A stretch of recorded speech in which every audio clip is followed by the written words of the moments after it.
बेनीपट्टी विधानसभा का कोई ऐसा काबिल लड़का नहीं है, कोई ऐसा बेटा नहीं है कि वो बेनीपट्टी का विधायक बन सके। हर बार हम लोग बाहर के ही क्यों झेले? जब बेनीपट्टी विधानसभा के लोग जब एक मुद्दा है कि बेनीपट्टी का बेटा ही वहाँ का विधायक। हाँ बिल्कुल बनना चाहिए। बेनीपट्टी के जन समस्याओं को आपसे, आपके परिवार की समस्या आपसे बेहतर मैं थोड़ी समझूंगा। आप लोग अभी हैं, पता लगा होगा कि परसों जो है 4 लड़कियां डूब के मर गई वहाँ दहिला में। ट्रैक्टर से लाशें जा रही हैं, ट्रैक्टर पे उठा करके। एक एम्बुलेंस नहीं था, एक एम्बुलेंस नहीं था।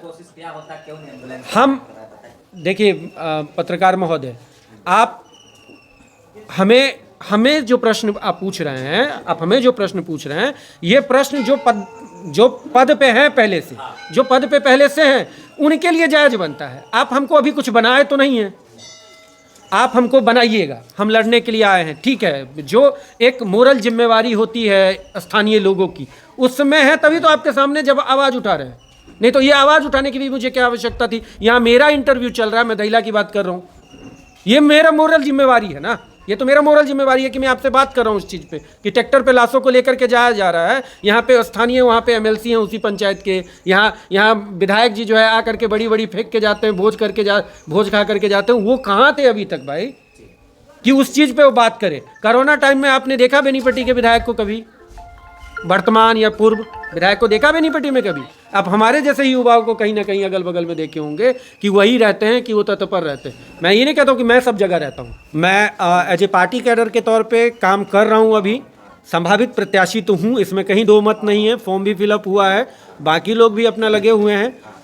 मुझे मिला तो मेरे लिए बेहतर है, और हो सकता है, मैं ये इतना समझ रहा हूँ कि मैं इस तरीके का काबिल कम से कम इतना तो हूँ कि जो मैंने शुरू में ही कहा कि किसी भी गांव या पंचायत में हम जाएंगे तो ऐसा तो है कि 4-5 युवा साथी बुजुर्ग हमारे साथ हैं और रहेंगे। जनसुराज के द्वारा संभावित प्रत्याशी के तौर पे हैं हम यहाँ अभी बेनीपट्टी विधानसभा से, और इसमें हम लोगों ने पदयात्रा निकाला है जिसमें बेनीपट्टी विधानसभा के अंतर्गत आने वाले कलुआही ब्लॉक के 11 पंचायत और बेनीपट्टी ब्लॉक के टोटल 24 पंचायत और 1 नगर पंचायत में जो है हम लोग पदयात्रा करने जा रहे हैं, जिसको विधानसभा क्षेत्र बेनीपट्टी है ये। जी बेनीपट्टी विधानसभा में है। जैसे आज हम लोग नरार में हैं तो पूरे दिन हम लोग नरार में घूमेंगे, उसके बाद रात में किसी कार्यकर्ता के यहाँ या किसी सामुदायिक जगह पे हम लोग रात्रि विश्राम भी नरार में ही करेंगे।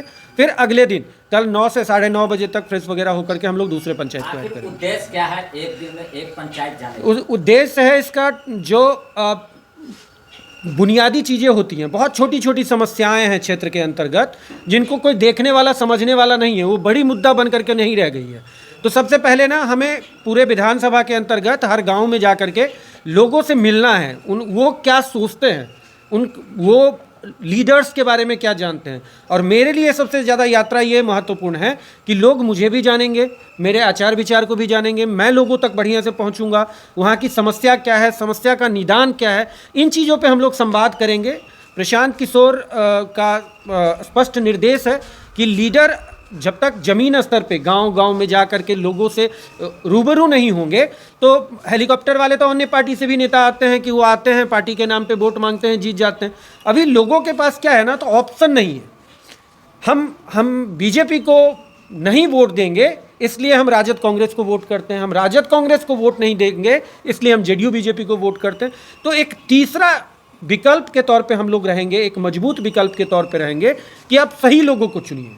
प्रशांत किशोर अभी तक 10 मुख्यमंत्री बनाए हैं अपने रणनीति से, एक प्रधानमंत्री बनाया है। अगर उन्होंने पार्टी बनाई है तो दूसरे के लिए अगर इतना कर सकते हैं तो अपने लिए कितना ही करेंगे, ये आप भली भांति जानते हैं और यहाँ के लोग भी भली भांति जानते हैं। तो एक भी क्लू ऐसा चीज़ नहीं होगा जिसको हम लोग छोड़ने के लिए जा रहे हैं, चाहे जनता से मिलने की बात हो। जनता नहीं मानेगी ना, वो कहेगी जो प्रशांत किशोर पहले कहाँ थे, यही बताने के लिए तो हम आए हैं। अभी बताइए पहले कहाँ थे आप? पहले हम कहाँ थे? अगर हम पहले नहीं थे, अभी हम हैं यहाँ पे, अभी तो हम हैं यहाँ पे। तो हमको यही तो बताना है कि हम क्या हैं, इसीलिए हम गांव-गांव में हैं। हम गांव-गांव जो घूम रहे हैं अभी या घूमना शुरू किए हैं, हम तो इसीलिए घूमने के शुरू किए हैं ना कि हम हैं। आप देखिए, अगर मेरे से बेहतर विकल्प लगता है तो आप उनके पास जाइए। ओवैसी को बोलते थे MIM को कि बीजेपी की बी टीम है, और अब जो है कहीं ना कहीं प्रशांत किशोर जनसुराज को भी लोग ऐसा ही बोल रहे हैं। क्या लगता है? देखिए, A team, B team, C team, 1 number party, 2 number party, हमको कुछ नहीं पता है। मैं ये समझ रहा हूँ कि आने वाले समय में, आप पत्रकार मित्र हैं, आप हमसे लगातार जुड़े हुए रहेंगे, आप ये देखिएगा कि ये ए team, B team, C team वाला सिस्टम नहीं रहेगा, हम लोग नंबर 1 टीम रहेंगे। लोकतांत्रिक देश है, सबका अपना अपना अधिकार है, जो जहाँ से लड़ना चाहे वो वहाँ से लड़ सकता है। हम पूरे के पूरे 243 सीट पे जनसुराज पूरे बिहार में 243 की 243 सीट पे लड़ेगी, 242 सीट पे नहीं लड़ेगी। प्राय पॉलिटिकली जितने लोग हैं जो राजनीति को थोड़ा भी समझते हैं वो मुझे जानते हैं, मुझे इतना पता है।